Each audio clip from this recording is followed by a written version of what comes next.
Did you know that the most effective counselor you'll ever meet already lives inside you? It's your own true nature, the ultimate source of your inner wisdom and peace. Welcome back. Having explored lifestyle and modern science in parts 1 and 2, today we're looking at mental health through the timeless lens of Eastern wisdom.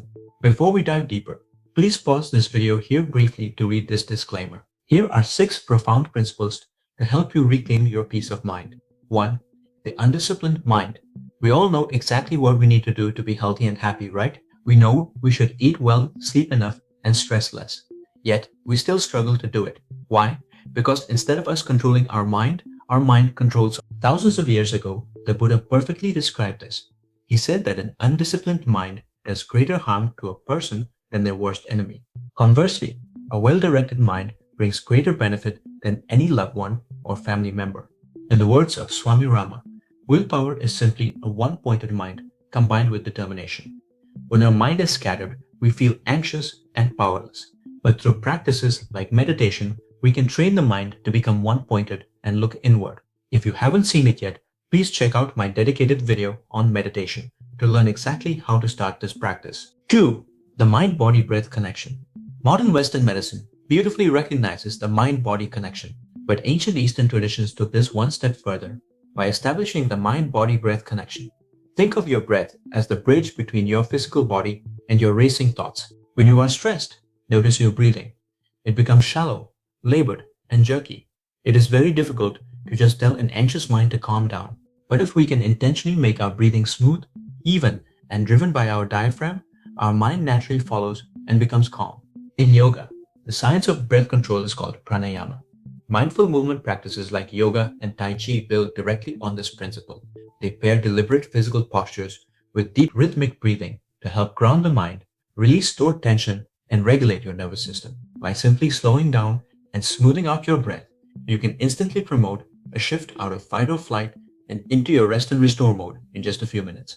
I've left some great resources in the description box below for you to learn more about this. This brings us to a profound teaching from Buddhist psychology, the concept of watering the right seeds. According to this wisdom, our mind contains the seeds for all human emotions. We carry wholesome seeds like love, joy, compassion, and calmness. But we also carry unwholesome seeds like hatred, jealousy, depression, and fear.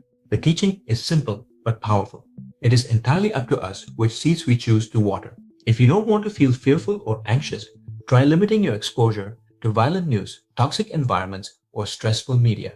You are starving that seed of the water it needs to grow. Conversely, if you want to cultivate calmness, intentionally do things that water the seed of peace, like spending time in nature, reading uplifting texts, or practicing mindfulness. I actually have a full dedicated video on this specific topic that you can click and watch at the end of this video.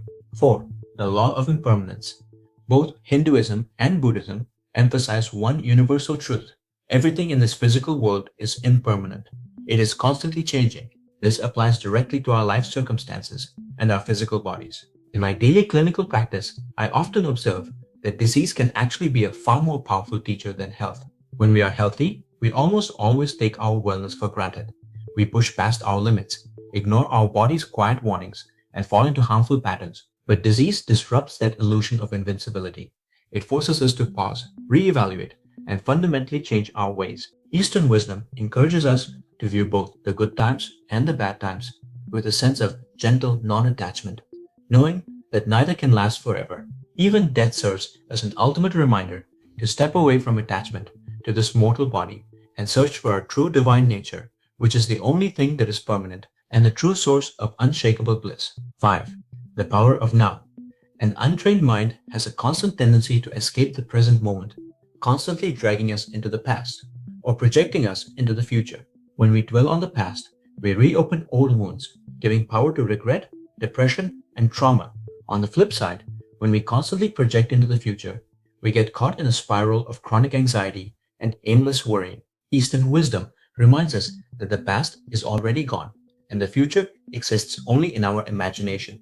The present moment, the now, is truly the only moment that actually exists. This doesn't mean we ignore the future entirely. Rather, when we anchor ourselves completely in the present moment, a remarkable shift happens. We stop worrying about the future and start consciously planning for it. Worry comes from a place of fear, and loss of control. But planning comes from a place of presence, clarity, and intentional action. Through dedicated mindfulness and meditation, we train the mind to drop its heavy baggage and engage fully with what is right in front of us. When you are rooted in the present, you no longer waste energy on imaginary scenarios. You respond to life with calm focus, effortless productivity, and true peace of mind. 6. Embracing spirituality. Finally, Eastern traditions remind us that the ultimate healing comes from within. They encourage us to embrace our spirituality, trusting that our true nature is fundamentally whole, peaceful, and free from ailment.